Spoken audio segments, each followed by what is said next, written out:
Today is the 24th of June, and it marks for me 19 years since I stood on a platform at Ipswich and was received into full connection, and then later that day went to Ely Cathedral where I knelt and was ordained. I say that only because today is a special day for me, a day that is filled with memories and with important moments. I realised that yesterday was a special day for other people. There was an announcement from the government that there would be the possibility of churches considering how they reopened from the 4th of July.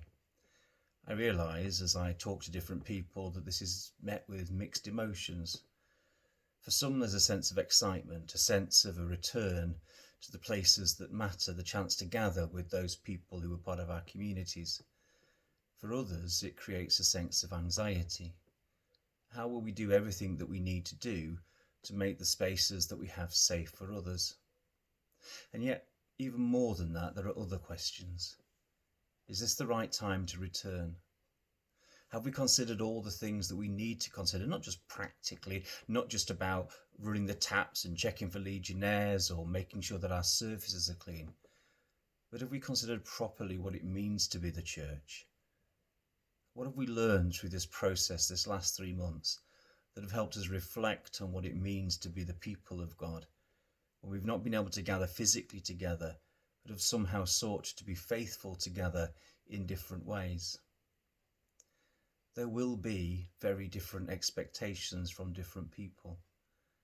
I completely understand the need of some to return, to enter the building, to sit in a familiar place, to pray in the company of others at a safe distance, and to feel again physically part of a different group of people. But I also understand the concerns that have we learnt nothing about what we'd become before lockdown that was limiting us and somehow diminishing us as the church serving God in the world today? Yesterday I had the privilege of sitting with superintendents on a Zoom. We were accompanied by Graham Jones, a member of the Learning Network, who placed before us a sense of understanding and a sense of searching. He said that the time we're living through has been reflected in different ways by other people, that in such crises and such catastrophes, there's almost like a 3-phase period. The first place is one of response. It's one when we suddenly become active to the crisis and find what it is we need to do in order for things to work and for people to be cared for and served. That period is a period as long as it needs to be. But from that responsive period, there then comes a period of recovery, a period of trying to work out what it is we should be doing, thinking about what has happened and how we might plan for the future. That period of recovery can take an awfully long time. You don't suddenly rebuild an infrastructure overnight. You can't suddenly just press a button and reset and go back to where you were and carry on. The world is very different at this moment, and we have to reorientate ourselves. We have to think about what it is we need to do, what it is we need to address, and then comes the period of reconstruction, the period of rebuilding, of renewing, of reordering, of making things work in new and wonderful ways. For some of our folk, they're still in that place of response. It's just a different response. Initially it was, we've been locked down, what do we do? And now the government has said, well, you may be able to meet again. They're now in that place of, I need to see people, what are you going to do? And that's sometimes in tension with that other phase, that recovery phase, where others are needing to work out and think through all the issues, not just the practical, but also the meaningful and the theological. Reconstruction probably stands away from all of us at the moment. What I ask of all of us is this: how can we understand each other, as some of us will be at different points on this journey?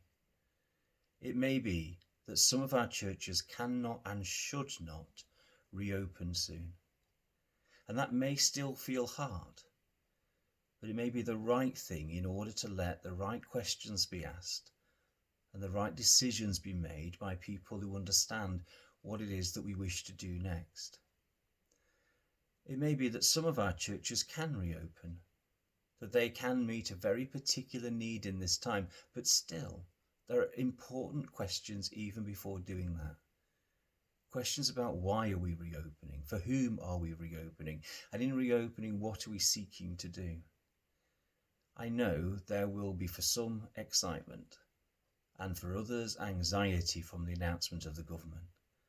What I ask is for patience, for understanding and reflection, to realise that while it might seem the simplest thing just to start again, it may not be the best thing.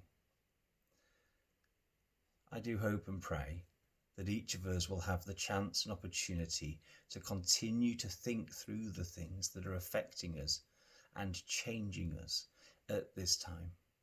I know that so many people have been in isolation now for 3 months, and the need to break that isolation is critically important, and we need to listen and hear that. At the same time, we need to be careful about what the church is and what the church is called to be, and we need to be mindful about how we plan for reopening and re-beginning. There was a response, there was a recovery, and now we are looking at how we reconstruct the future together. I ask God's blessing on you as always, and I continue to pray for you, and I ask that you continue to pray for me. God bless you.